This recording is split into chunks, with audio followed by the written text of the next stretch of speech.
On this week's episode of Naked and Afraid, a Sith Lord who's not a Sith Lord, but who actually is a Sith Lord, takes a naked dive into a pool in a galaxy far, far away. But will he survive the female gaze? Tune in to this week's episode of The Ball Acolyte.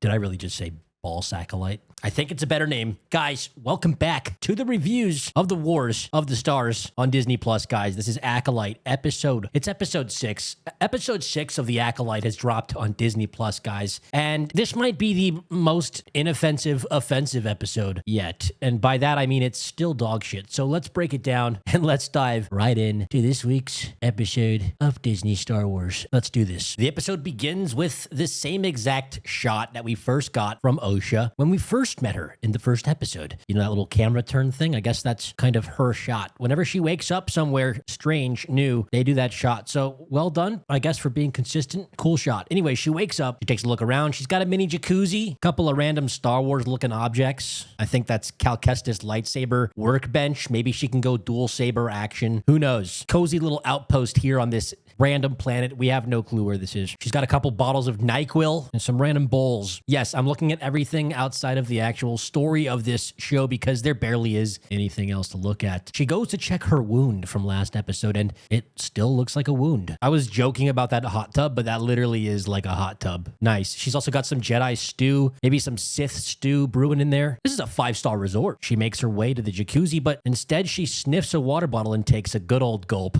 She looks around and she hears some new Disney creatures in the background. So she leaves the cave to find an elephant porg. Yes, I guarantee you these will be on sale before Christmas. Now, why is it in Disney Star Wars that every new little animal has to be cute? Like if this is supposed to be like a strange environment, I just want something demonic for once. I guess we did get those weird bugs from last episode. I guess I can't complain. But really, we have an elephant porg? It's literally just a porg with the elephant skin. Are they going to keep doing this, recycling different porgs? I guess it's cute. Whatever. She finds a level 1 dagger on the floor, picks it up. She finds an old pair of Lululemons, and she makes her way out of the cave. Finally, what does she see? More rocks and more grass and more water. Awesome. That's the intro, and we get the title card.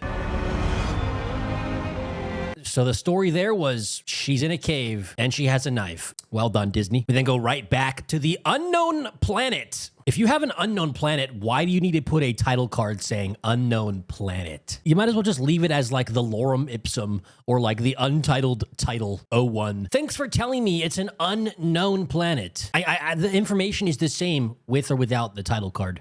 She makes her way down as slow as humanly possible to the beach as we see more elephant porgs. A family of them this time. That's the 3-pack. You can pre-order it right now on Hasbro. Seriously, can we get any slower with this storytelling? Disney takes 5 minutes to tell you that a girl leaves a cage and goes to a beach. It's crazy. It took them like $500,000 to tell that part of the story right there. She looks at more rocks, more water, and sees a ship. Probably how she got there. Conveniently, Sith Lord appears out of thin air to her right, wearing his brand new, fully kitted Lululemon workout kit. We then cut to Kofar, where there's some Jedi leaving the NPC trading outpost. Looks like Saul's ship, and it is. Coruscant, 5112. You have clearance for transmission. Emergency code 0. Right when he has an emergency, conveniently, for no specific reason, the transmissions just don't work. I don't know. I don't buy it. Everything's convenient in this show. Everything happens because the writers need it to happen, not because it should. There's been my whole team is dead. Yep. He tells the Jedi on Coruscant that his whole team is dead. My whole team is dead. Yeah, I just said that, Sol. Why do you keep repeating me? And we see May dressed as Osha in her Star Wars cosplay Amazon Prime outfit. She gets an echo or a memory of sorts playing in her head from when she was a kid and got tested as a young Force user on this very ship. In this test, you must divine what images appear on the testing screen. What do you want me to do? Nice callback. I like it. She hears Sol talking about Master Vanestra. I must speak to Master Vanestra. And then we see this little sniffer. Sounds derogatory. I don't know. This little Rocket Raccoon's boyfriend, that's better. Now, Sol clearly doesn't know yet that May is Osha. Or, yeah, he doesn't know that the sisters have switched places yet because he just blatantly leaves his back turned to her as she walks up with a knife. Than we anticipated. What if she did that and it dropped to the floor? Clank, clink. Now there's an obvious murder weapon on the floor and Sol's going to hear it. But no, she's pretty handy with the knives, obviously. Anyway, she moves in for the kill shot, but she waits for no apparent reason.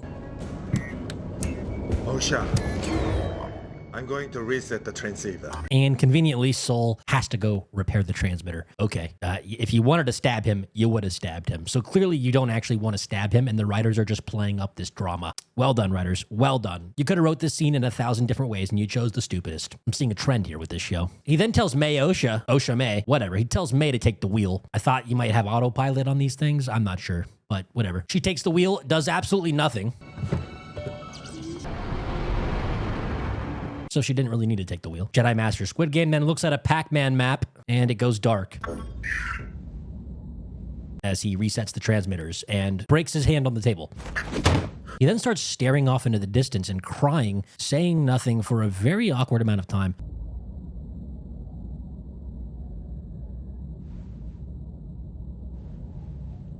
I think that was like a $50,000 cry right there. Each breath he's taking is like $5,000. Seriously, is this going to end? Holy shit. Oh, the Pac-Man map is back online, and still more staring and more walking and more sniffing as we see Rocket Raccoon's boyfriend again. Why does he need to sneak around? I don't understand why he's sneaking around. Why is he sneaking around on the ship that he came here on with the Jedi who hired him, or who's part of their crew at least? I don't know, man. Anyways, he's got a piece of the pip droid from Osha, and he starts sniffing it, banging it. He's trying to repair it or something. I'm not sure. He goes up to this desk. He's too short to work on it, so he gets a little stool. He sees a convenient picture for a pip droid. The only picture on the wall is a picture of a pip droid dock, so that he knows how to do this. I don't know. You would think there'd be a diagram of all the devices that get plugged into this dock or whatever, and he would like look down, and then discover the pip droid one. But no, the pip droid is the only one that's relevant to the story, so it must be the only one relevant to the universe and the only one relevant to the ship. So let's stick a solo icon picture graph of a pip droid docking tutorial. This is absolutely fucking ridiculous. It works, it turns on, and they make a bunch of noises, and the scene ends.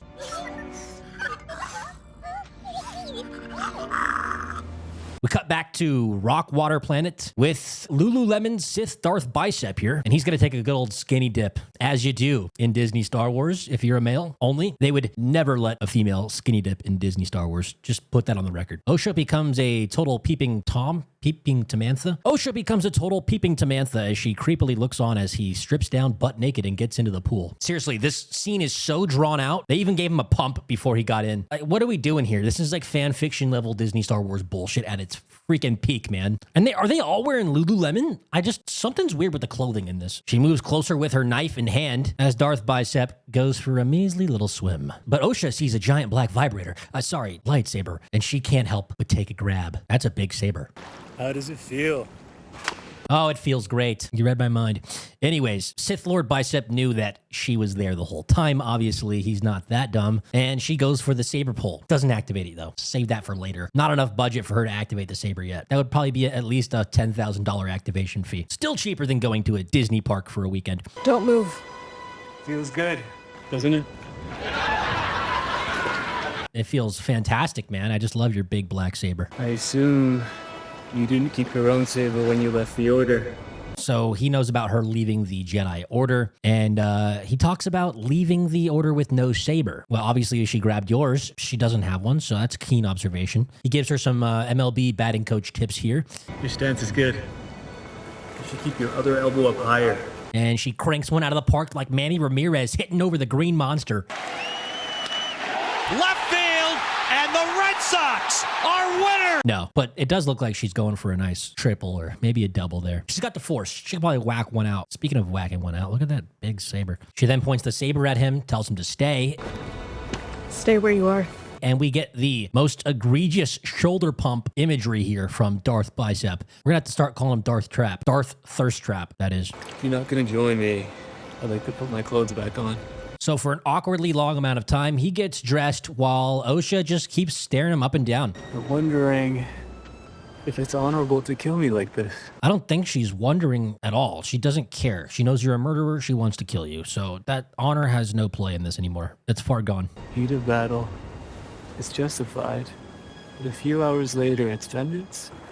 He makes a good point here as he says, in the heat of battle, it's justified, but a few hours later, it's vengeance. Well, vengeance and justified can be the same thing. Justifiable vengeance. You ever heard of that, my guy?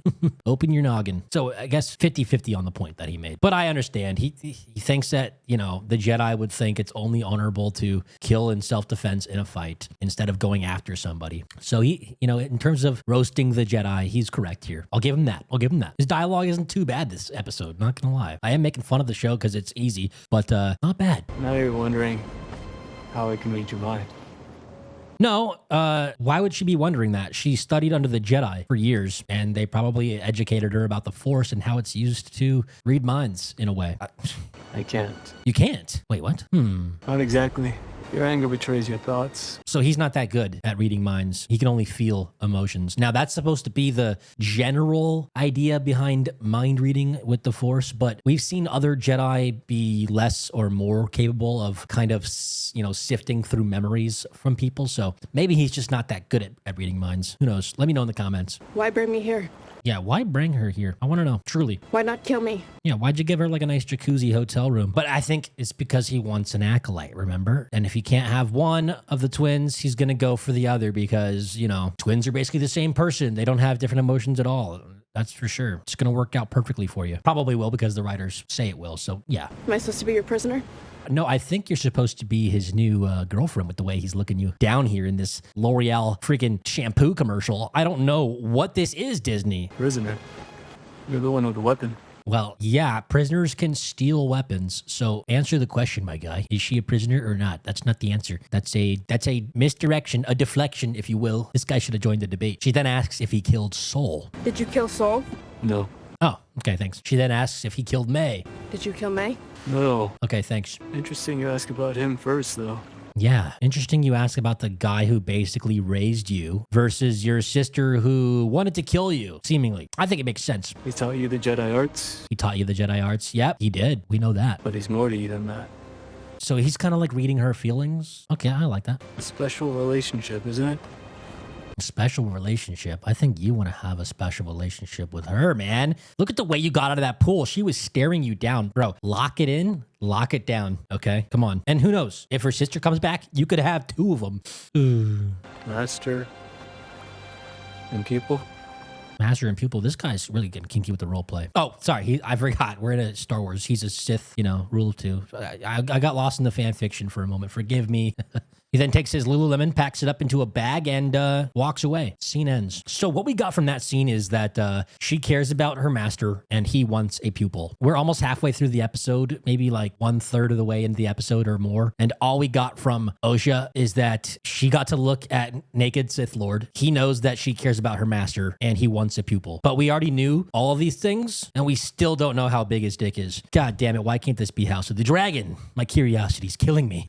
We cut back to the ship with Sol and May acting as Osha. Sol heads up to the cockpit and meets up with May, still pretending to be Osha, obviously. She says all set, and he gives her a big hug. All set.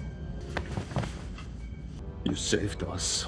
Now he's able to be super close with her, hugging her and, you know, opening up his mind with her, and he still senses nothing. And there's a theory later on in the episode revealed that maybe he did sense something, but because of the use of the little badger guy, Rocket Raccoon's boyfriend, it leads me to believe that he, this whole time, doesn't know at all until he knows later. Spoiler. But yeah, he's basically the dumbest Jedi around. Jedi Master, that is, around, if he can't sense this differential between the two twins. You think gives us more exposition about the Sith Lord? That man, he corrupted your sister. He pushed me to a place It's time to make things right. It's time for me to face the High Council. He says that Sith Lord Bicep Lululemon guy pushed him to a place that he something. And here's the problem with this show. Every time something interesting is going to happen or be expelled from someone's mouth, it cuts away or something happens, or they just extend this mystery box. They beat this box like a dead horse. I don't know. I can't even describe my feelings. But yeah, they cut away from this because this happens. To tell them everything. Everything? Yes, everything. Please tell us everything. But like I said, boom. Coruscant 5112 to pilot JX. Cut short by a interruption from a convenient transmission which is working perfectly in time for the conversation to be cut short at the perfect time. Tell us something, not even everything. Tell us something. Ugh. They are clear for transmission, but then they can't transmit anything.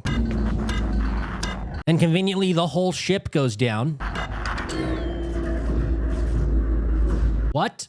What the fuck? Now, Osha being a mechanic, it makes sense that he asks her to take a look. Do you want to take a look?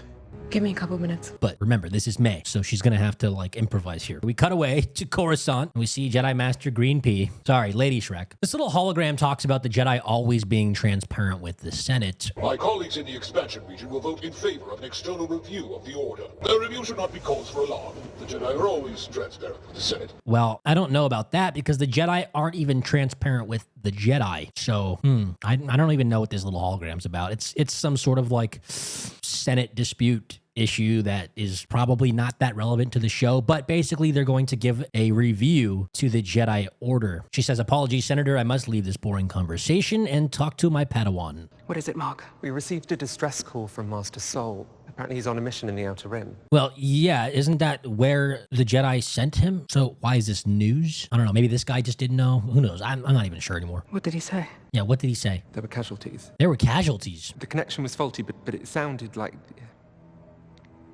Spit it out. Come on, today, Junior. the entire team. The entire team is dead. All right, Green Pea, get your ass on a ship. Let's go. You're burning cash here. No, get on a ship and go out there. Everybody's dead. You need to go. There we go. There we go. So yes, she did already know that, obviously, but he didn't. So is he like a liaison from the High Council? I can't be sure. If he's like her assistant, wouldn't he know this shit? I don't know. I can already smell the arguments in the comments from all the Disney stands. Come at me. Bring me the algorithm. Let's go. We cut back to the Lululemon advertisement, and we get Osha and Darth Bicep walking on a beach. You speak as if you were a Jedi. I was a long time ago. So he has Jedi origins just the same way Osha does, and he's probably going to use this to his advantage to bond with her and turn her to the dark side. I've never heard of you. Yeah, I never heard of you until this show either, bro. So what's going on? It was a really long time ago. A really long time ago. You're like the same age as her. Like you look like you could be either the same age, maybe you could even be younger, or you could be like 3 years older max. I don't know. They say Asian don't raisin. Maybe he is like 95 years old. It's his Star Wars too, but he looks human. Who knows? Who knows? What is a really long time ago? Is that 5 years? Is that 3 years? Is that 25 years? Were you like a little toddler when you left the Jedi Order? I don't know, but probably a similar timeline to when she left. Has to be. Why'd you bring me here? Yeah, why'd you bring her here? What do you think? I don't know. Tell us. Leverage? Not a bad answer, leverage, but what is he going to use you for? I guess to make a trade with the Jedi? Could be a smart idea. Everyone does seem to want you. That's a stretch. After that music video she dropped. Okay, she's not unattractive. It's just the things she does are unattractive. Okay, that's all I'm going to say. If you keep me here, Soul comes to you. Yeah, if you keep me here, Soul comes to you. That's how leverage is going to work, yeah? And his strength in the Force is very powerful. Well, not powerful enough to sense the difference between twins who have been separated for 16 years, but that's beside the point. You think that his strength? You think that you could speak faster in a show that already wastes so much time and money? I don't know. Is he speaking to 12-year-olds? Because they're definitely not watching this show. And 12-year-olds are pretty smart, all right, these days. They got like the entire planet in their pocket. So come on, speed this shit up. We watch TikToks on 2x speed. That's your strength in the Force, Osha. Yeah, that's a little faster. I like that. I commend him for taking my advice somehow. Very meta. But yeah, that's actually a good idea here. I like this. It's not that the Jedi that sense, Force users from across the galaxy are the powerful ones always. Yes, they can be powerful too, but it's also a reflection of the power of the Force user that they're seeking. So he's going to help her and empower her and help her discover her own individual power in the Force. So not a bad part of the story. Maybe I wish this was more focused on throughout the earlier parts of the show. I wish we got here quicker, but it took us this long to get here. There's good ideas in this show, but they just fumble around with them. It's interesting. Someone ought to teach you that. He looks around. He's like, who's going to teach you? Me. I'm going to teach you. You hungry? You hungry? Yeah, I'm actually pretty hungry. Let me go grab a snack. No, I must make this video. I'm going to continue for you guys. She takes a look at the ship and decides that maybe another day she'll have a flight, but she's going to stay for now. We then cut back to May acting as Osha on the ship with Master Soul, but this time she's going to fix some shit up. And we see a convenient hole that our little badger friend can crawl through. Seriously, why is that hole there? Like, it's just small enough for a badger to crawl through. There's no actual human that could fit in that unless they're a child or Rocket Raccoon's boyfriend. So again, the show puts in these little convenience contrivances, even like in the sets. We saw it with the sticker for the tutorial on how to dock the pip droid earlier. And now we see a tunnel only small enough for child labor workers and boyfriends of Rocket Raccoon. I don't know. He gets a good old whiff of her and she smells like shit. So he is angry about this. I'm kidding. Obviously, she smells like shit, and she's the evil twin. So there's multiple reasons why he's angry. He goes for a leg hump. Hey, relax. Hey, or something. I don't know. I thought maybe she smells really good. He literally goes for a leg hump, but no, he stomps her toe. Then she gets jizzed on. Wait, hold on. Rewind. You know how I was just talking about plot conveniences, even built into the sets? Let's take a look at this. She turns around and perfectly conveniently placed, there's a little jizz hole here that spits out like black oil or acid or something. It's at perfect eye height, right next to where the pip droid docks so that the pip droid can jizz in her eye. She even like lines her eye up directly with it. You can see. Look, she's getting ready for it right here. Oh, and there's the shot right there. Oh, God. Yeah, so Pip Droid just squirted all over her, and it's just perfectly conveniently placed at eye height. A thing that squirts harmful liquid is at perfect eye height for her. It's just so dumb. Oh, this is the dumbest thing I've ever seen. Oh, dumbest thing I've ever seen. So she takes a little shot to the face. It hurt that bad. Wow, that was a cry for help. She gets angry and then does a factory reset on the Wi-Fi router. What if I reset you to factory settings? You know, someone who never uses pip droids, being that she's not actually Osha, somehow exactly knows the two buttons to use on this pretty unique looking droid here to factory reset it within seconds. Is that not a contrivance? Well, this entire show is, so that's a rhetorical question. Anyways, yeah. She resets the bitch. So it's now going to be on her side and it's going to obey her and forget everything about Osha. Nice. Apparently there's 3 more bodies for the pip droid just laying around right behind her, not strapped in or anything. So if there's any shaking on the ship, these pip droid things are just flying everywhere, bouncing around. I don't even know how they work anymore. They're just laying there like a pile of chips. We then cut back to the Lululemon advertisement planet and we see more elephant porgs. They show these so many times. It's so obvious that they're going to make plushies of these so you can buy them. Like, we don't need to see them that many times. We get it. They're here and that's on this planet. Like, it's, I don't know. It's egregious. These are the only creatures that $23 million per episode could afford. It just doesn't get my goat. Doesn't get me going. So cute. Anyways, they make their way back to the cave. What did you mean by strength in the Force? Yeah, what did you mean about that, huh? He probably means that you're strong in the Force. Exactly that. Ah, yes. See? He's a smart guy. If you were a Jedi, you know it's something you must exercise.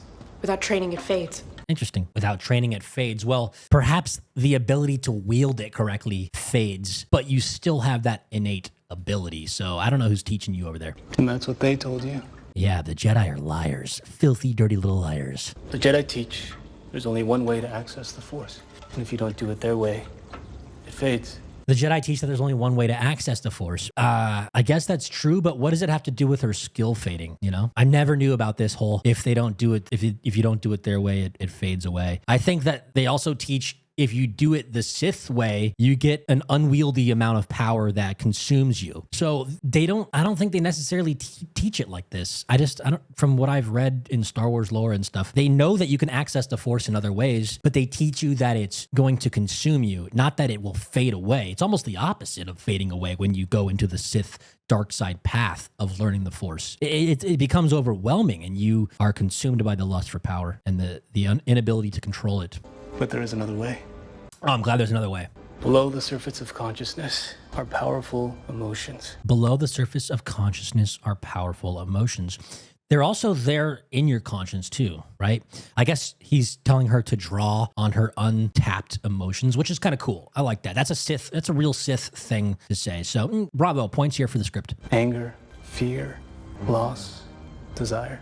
Spot on. Anakin would be proud. These are all things that Anakin suffered with and struggled with. That's the path to the dark side. That's the path to the dark side. Yes. Good observation, Osha. Anyways, he eats a grape, tells her it's just semantics. You know, the Jedi just twist words to make you think a certain way. He's basically saying the dark side is, it can be a good or bad thing. The semantics don't define it. And to be honest, I'm making fun of it here because it's hilarious, but this is probably the best conversation. Sorry, I just got a big whiff of some Bunta OG. This is probably the best conversation we've had in this show in a while. I was enjoying this conversation during the episode.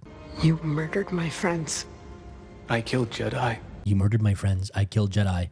Same thing, but sure. I killed those who threatened my existence. They threaten your existence. I don't think they threaten your existence, pal. I think that you threaten your own existence when you become a menace to society. And so you're allowed to exist. You're just not allowed to be a murderer, dude. I wish we could have more sympathy for the Sith Lord guy, but they just don't characterize him in a very eloquent way. You killed Yord.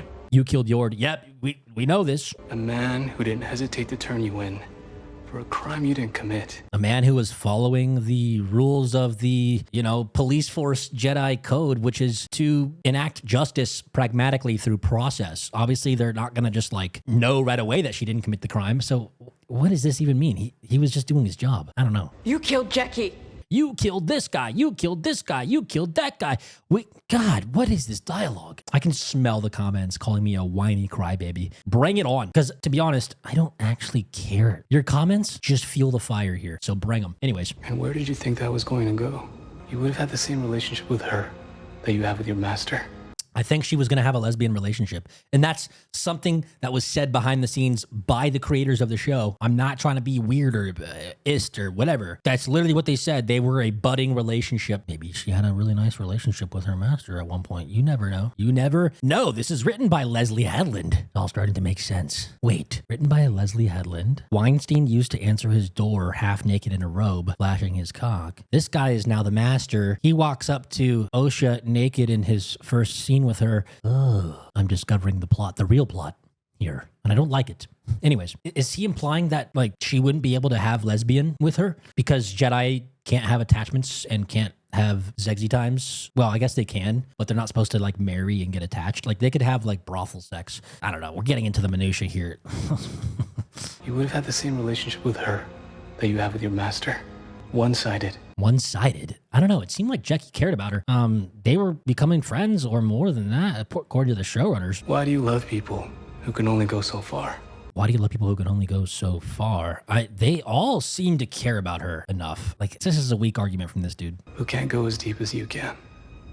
Who can't go as deep as you can? Okay, the fan fiction brain is taking over at Disney. What is this subtext here? We got this whole sexual tension vibe. She's staring at his dong after he gets out of the water. Now he's talking about going deep. Come on, guys. I thought this was a show about space wizards for children. I don't actually believe that this show's for children. I don't believe it's for anybody besides absolute brainwashed Disney idiots. I'm not my sister. You hear that, guys? She's not her sister. So all she does is Captain Obvious her way through this conversation. You killed this guy. You killed that guy. I'm not her. Fantastic dialogue. I'm not that easily corrupted. Okay, good point. You're standing your ground. Actually, I respect that. She then goes out to the balcony for a nice view, and Sith Lord follows her out. You stayed here to do something. Do it. Oh, he's going to egg her on to kill him. A classic Sith mentality. Do it. I wish he would have said that with more emotion. This guy's I don't know. I think he took a freaking Vicodin or something, Xanax, before he did this episode. Turn it on. Turn it on. At least put it in your heart, because we know stomachs don't kill in Star Wars. A Jedi doesn't attack the unarmed. Why do you still think of yourself as a Jedi? Yeah, why do you think of yourself as a Jedi when you're not a Jedi and you clearly you resent the Jedi? I don't know. She's all over the place. I guess she does still want to be a Jedi, though. So it makes sense for her character. I'll give him that. I'll go back on that point. They didn't want you. It's not true. It's not true the Jedi didn't want you. She did say in the beginning that she left on her own terms. So maybe there was something more to that we don't know. I left. Why? Because I chose to. I left. Why? Because I wanted to. This dialogue is written by 12-year-olds. Certainly not for 12-year-olds, but it's written by 12-year-olds. Are you sure about that? Are you sure about that? You sure about that? Let me go. What you're feeling right now, this anger, This pain, this is who you are. Oh my God. Hold on, I have to go leave an Acolyte in the toilet.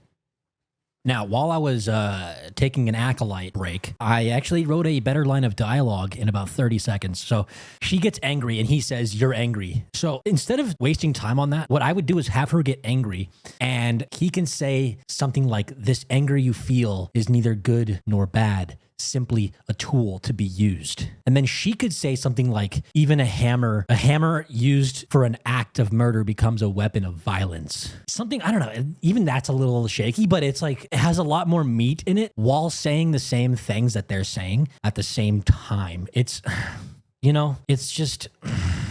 I'm not sure. This dialogue doesn't do it for me. After watching House of the Dragon, it's even The Boys, watching those two shows, House of the Dragon is clearly the best out of the three, but even watching The Boys, so much more happens with every line of dialogue than this show. Just anger and pain is who you are. I mean, it's part of who you are. Yeah, everybody has these emotions from time to time. The Jedi saw it, and that's why they threw you away. If that's the case, maybe she was too unstable for the Jedi, but people can grow, people can change. It's just not everybody's meant to be a Jedi. Maybe she wasn't meant to be a Jedi. But does that mean she's meant to be evil? It's pretty black and white here. Not a lot of nuance left. They didn't throw me away. Then why aren't you a Jedi? Yeah, why aren't you a Jedi? He's asked you like 5 times. Why aren't you a Jedi, Osha? Because I failed! So you didn't pass the test and you left because you chose to not pass the test. I don't know. This is all confusing. Maybe we're just all too dumb for this show. And Leslie Headland is a 5,000 IQ brilliant genius Harvey Weinstein sidekick. She pulls the saber on him finally, and he gets his wish almost. She doesn't quite kill him, but he wanted this. He wanted to see her use her dark emotions to channel her energy and become powerful. I understand. I don't understand. I lost everything, Osha. You lost everything? And how did that happen? Everything's vague. But when you lose everything, that's when you're finally free. That's when you're finally free. I mean, that bar hits. There's some times that this show does hit. They're just random little snippets here and there. And yeah, that's when you are truly free. When you have no attachments and you lose everything, then you're fully free, which is what the Jedi want you to be. It's almost like he's a Jedi as well. They don't want you to have anything. They want you to have no attachments. And then you can finally be free to be one with the Force. So is that what you're doing here, my guy? This really affects Osha enough to calm her down, or at least maybe come around to his side, and she stops attacking him. We then cut back to Coruscant. I thought you were supposed to leave already, Shrek. What are we doing? There's like 5, 6, 7 Jedi dead on the floor in some Wookiee planet, the forest planet, and you're still sitting your ass here in Coruscant. Let's get going. Did it take you 3 days to walk down those stairs? Are you joining us on the mission, Master? I am. It's just, you get nauseous when you travel through hyperspace. I don't get sick. I find it unsettling. Sick is unsettling. So you get mentally sick? You have mental issues when you go through hyperspace? Why was this line needed? Is just to make us empathize with her? Like, oh, she's just like Obi-Wan, who he has trouble with flying. It's all right. I guess it's okay, but it's just an odd choice. For a character we already don't like, she's got like aggressive resting bitch face. This is insane. I've never seen such a resting bitch face in my life. Well done. If she ends up being an evil character, then I would say the casting is A1 phenomenal. I'm calling it now. She's gonna be evil. She's not having any of his bullshit. But Master, I'm sure that these casualties are due to the planet's uncharted environment. You I don't... need to handle this personally. The thing is, he's a Padawan looking dude, and you're the boss. You don't have to ask if it's all right with him. So they finally leave, and we cut back to Sol and May acting as Osha, and we see the little guy climbing through, again, a conveniently sized pipe just for him. She hears this, and she can see him running underneath the floor, but Master Sol calls her over. I ran a diagnostic. Had to restart the system. Should be 5 minutes or so. She ran a diagnostic, and all she had to do was restart the ship. Turn it on or off again, they say. The best tech support is just turning it on and off again. Usually works. Cool. Sol? What is it? Yeah, what is it? Can you spit it out? It's been like 6 episodes now almost, and you haven't spit out the thing that you're supposed to spit out. He's probably going to tell us in the last episode. How could I not have sensed that villain's true intentions? Well, obviously you're shit at sensing things because the evil twin is standing right in front of you and you have no fucking idea. When you really want something, it can cloud your mind. I think when you're written by Leslie Headland, it can really, really do fucked up things to you. You see what you want to see. He fooled us all. You see what Leslie wants you to see. She fooled us all. You found him. You found him? Your pip droid.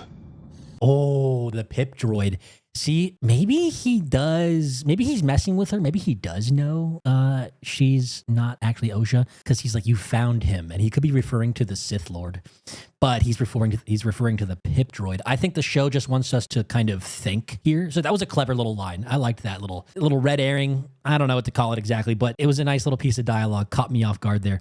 But then again, why would they have the whole plot line with the sniffing badger guy if he's supposed to already know that Osha is not Osha? Yes, he's okay now. Yes, he's okay now. We can see that. I noticed the way you take care of him, love him. I've always been like that. Interesting. Saul talks about the fact that she loves her little droid, and I don't know what this is supposed to mean at all. I don't have anything to say. She's always been like that. Great. Even when I was little. That's what always means. Yes, that is what always means. I can't believe the amount of wasted words in this show. I know. He knows. Or does he know? Is that a double entendre? Again, it doesn't make any sense to have him already discover Osha being not Osha, being May. If we also have the Badger side story, because he's supposed to be the one that notifies him because he gets the scent, you know? May then actually does something pretty convincing here. I had to lose a lot of myself in order to become a Jedi. She kind of impersonates the emotional state of her sister pretty well here. And I think this is maybe fooling Soul a little bit. I'm sorry if you felt that way. Could I feel any other way? How could you feel any other way? Well, I don't know, because we don't even know what happened. So none of this has any relevance to us, because everything's such a mystery box that when you speak about the things that we don't know anything about, it has no impact on us. Have you told me everything that happened on Brentalk? No, he's told us nothing. We have not learned shit outside of that one little microcosm episode where apparently May here was the one that burned down everything, but clearly that wasn't the case. We don't know shit. Please tell us. You were very young. Yo, she was very young. We know she was young. That's what it means to be in the past. But I'm not now. You can tell me. Oh my, but she's not young now. I thought you were still the same age. Please go on. Yes, you can tell her. Please fucking tell her something.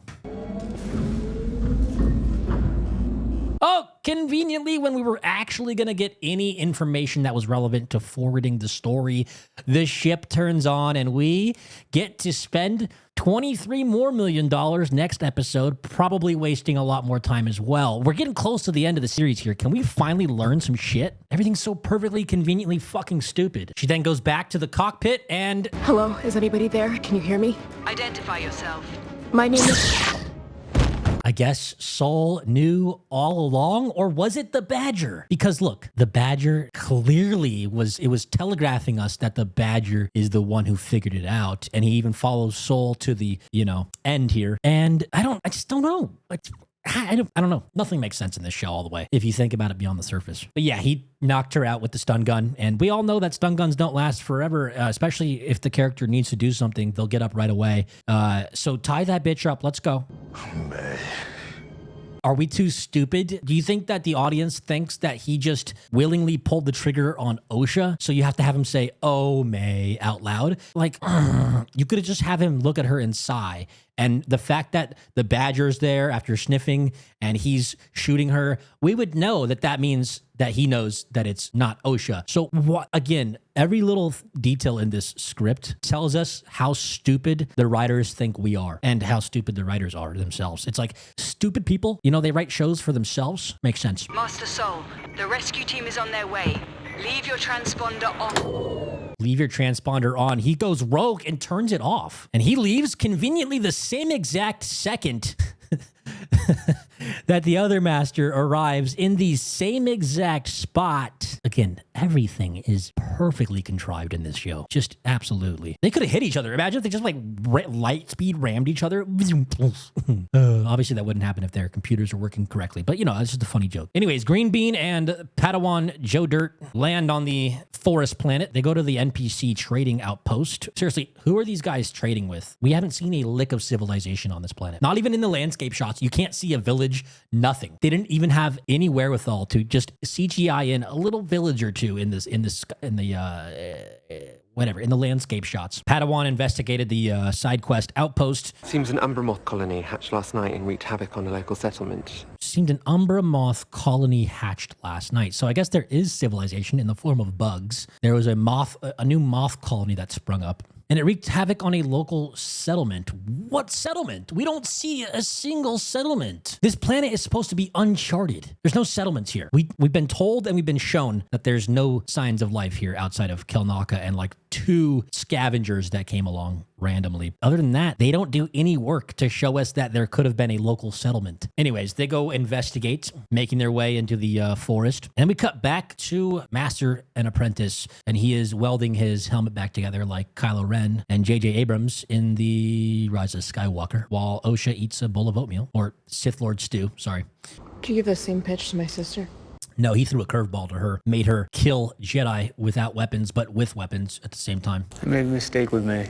Yeah, you did. You let her get fucked up in the forest and left her to die, basically, or to get captured. I thought she wanted more than just revenge. You thought she wanted more than revenge? What else could she want? I thought she wanted what I want. And what do you want? What do you want? Oh, thanks. The power of 2. The power of many. The power of many. So all he wants is to have a Padawan? Bro, just be a Jedi and they'll give you a Padawan. I guess you can't kill people and have unlimited power as a Jedi, so I guess he's a Sith Lord. He wants to be a Sith Lord. It's so funny. This show goes no deeper than, well, what do you want? Well, I want to be an evil Sith Lord. Jedi, dark Jedi guy. Up till now, we don't have any backstory, history, or motivation to understand why this guy wants what he wants. We just know that he wants to have unlimited power or freedom to have unlimited power, wants to be able to use his evil, dark emotions to wield power. He wants to be able to kill people who look at his face.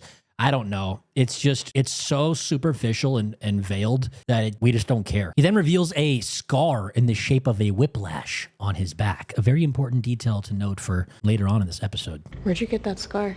Yeah, where'd you get that scar, huh? Tell me, Joker. Where's Rachel? You want to know how I got these scars? See, my Jedi Master, well, she liked to get kinky. And she used a light whip.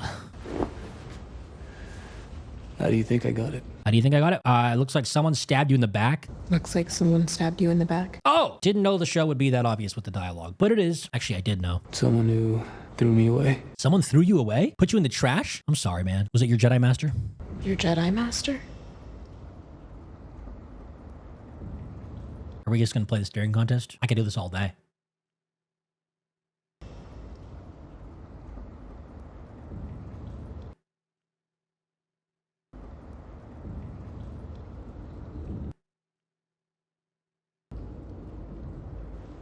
All right, that's enough. That's enough.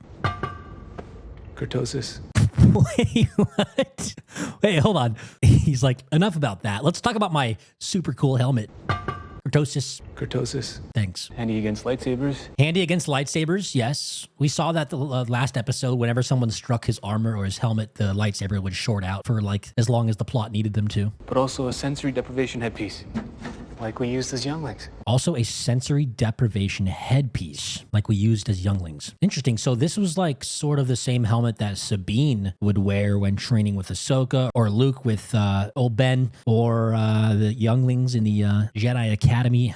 It blocks out all your senses? No, it doesn't, because it still allows you to sense the Force. That's not all your senses. Actually, your most important sense is left intact. I guess when we go into sensory deprivation chambers in real life, we do still have access to our mind. We're not turned off, so it makes sense. If it's supposed to block out all your senses, though, why does it have eye slits? Like, they're eye slits that you cannot see out of. Like, they're way too small to actually see out of. So why does it have them at all if it blocks out your senses? I think they only have them because it would look entirely stupid if we get an inside perspective of the mask and it's just a black screen. So it's just you and the Force. Try it on. I don't trust you. Yeah, you shouldn't really trust this guy. He walks away with his box of parts, and she gets an idea that she might actually just want to put that mask on. And we get another staring contest between her and the mask before we cut to the scene of Jackie's death with the other fallen Jedi. Jedi Master Greenbean walks around the site, and she asks the Padawan for his assessment. What happened here? What do you see? Yeah, what happened here? What do you see? Well, apparently, he's just going to know everything, so why would he even ask this? Listen to this. An explosion, then a battle. One versus many. His power extraordinary, his skills erratic. Sole aim was to leave no survivors. how do you know everything that happened? Are you just like the most clairvoyant Jedi ever? Or are you just making wildly, perfectly accurate guesses? We have no clue as to how he knows this shit. The plot just needs him to be all-knowing. I know Jedi can have these kind of, senses, but usually you have to hone these for years and years and be a master. He's seemingly a Padawan and just instantly, goes all freaking Sherlock Holmes on the crime scene. Like, I wish there was a little more depth to this script, but it's just like, no, there's not. Anyway, she notices a bug in the background with her Force senses, and she pulls out her light whip. Holy shit, she almost took this guy's head off. The light whip is such an unwieldy weapon. I know you can get good with whips. Come at me in the comments. But they're typically used for showmanship, not for actual practicality at being an accurate weapon. That's why sabers exist. They're a lot more of a precise tool. Light whip looks stupid. It was in Legends. Cool. Don't give a shit. Light whip is stupid as shit. They were all killed by a lightsaber. What does that tell you? Well, it tells us that somebody used a lightsaber to kill all of them. Powerful Jedi has fallen. A powerful Jedi has fallen, or somebody who got good at the Force without the Jedi, because we've seen that the witches can do that. You don't think Master Soul was responsible? That is quite the accusation. Wait, that is quite the accusation. Master Soul being responsible for all this? My dude, didn't you just see almost everything that played out in the battle, but you're conveniently missing these details? I don't know. Use your senses, bro. Try again. Who else would possess the power to slay such a strong group? I don't know. Maybe anybody who's evil that discovers how to use the Force in the universe. Again, we saw witches, a planet, a village full of them, who learned to use the Force with no Jedi involved. So it could be anybody in the galaxy, you fucking imbecile. Well, I can't say he's stupid because he instantly correctly guessed everything about the crime scene. So is he lucky, or is he the smartest, dumbest Jedi on the planet? I don't know. Probably all three. Something to tip the scales. This is said throughout the season. I hope this gets revealed, but something to tip the scales. I don't know. But if he did this, why would he send us a distress signal? Yeah, if he did this, why would he send us a distress signal? Well, probably because he didn't do it. It's time to get back to the ship.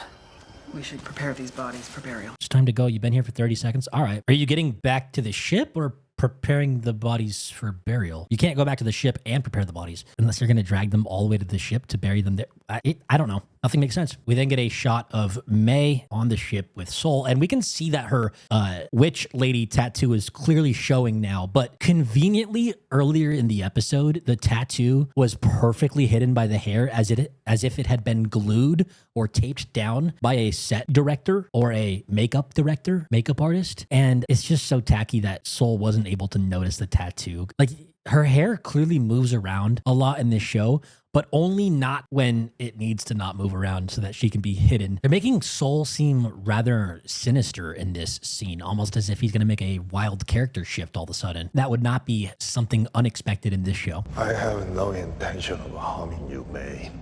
We have a lot to do. Yes, we do have a lot to do. Can you move forward with this exposition, please? We need to find your master. We need to save Osha. We need to do the things that are very obvious to do. Yes, we get it. Please tell us something that we don't know. You and I are going to talk. Okay, then let's talk. I've had 16 years to think about what I would say to you if I ever got the help. Yep, we know it. I've had 16 years to not get any piece of dialogue of meaning out of you. So you're going to listen. I'm listening. We're all listening. So tell us something good. Tell us something good. This is where he's going to...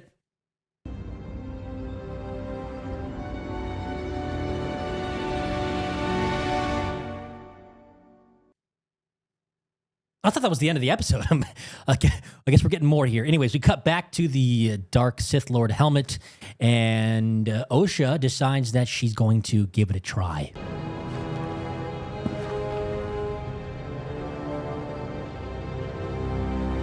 Again, if it's a sensory deprivation helmet, I don't know why there's eye slits in it. So I guess you can still see out of it.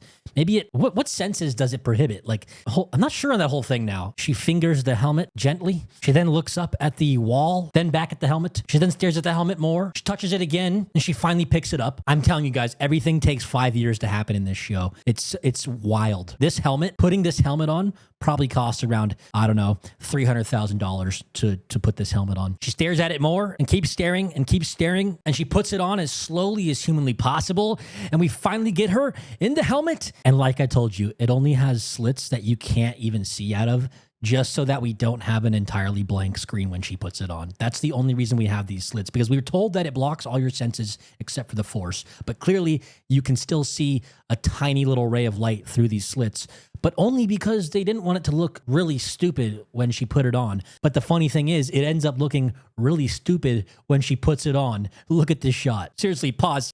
She looks like a cosplaying Disney kid, and that's what she is. Let's be honest. Anyway, she starts breathing like Darth Vader.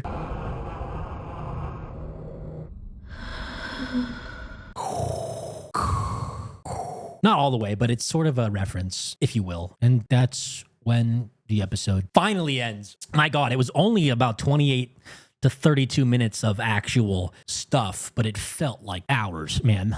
And that's the second time I've watched it, so I could do this review for you. Now, all right, let me address you in the comments here, because a lot of you guys are like, well, if you don't like it, stop watching. Well, you're wasting your time. Well, I'm not wasting my time, because I'm actually having a lot of fun making the videos. I'm not having as much fun watching the show as I am making the videos. And also, a lot of you guys seem to really enjoy these videos. So I'm going to keep making them for you guys. And yeah, that's all I got to say about that. I don't know. I like interacting with you guys a lot in the comments. And I like seeing the good, the bad, the ugly. It's all funny. It's hilarious to me, especially surrounding this show. So let me know what you guys thought of the episode this week. I'm not even going to bother with a recap because barely anything happened. And yeah, that's all I got. This has been Stark Cinema. I love you guys 3000. Memberships are now available. You'll see membership people on the credits now of my videos, so stay tuned for that if you remember. Anyways, love you 3000 guys. Have a great day. See you in the next one.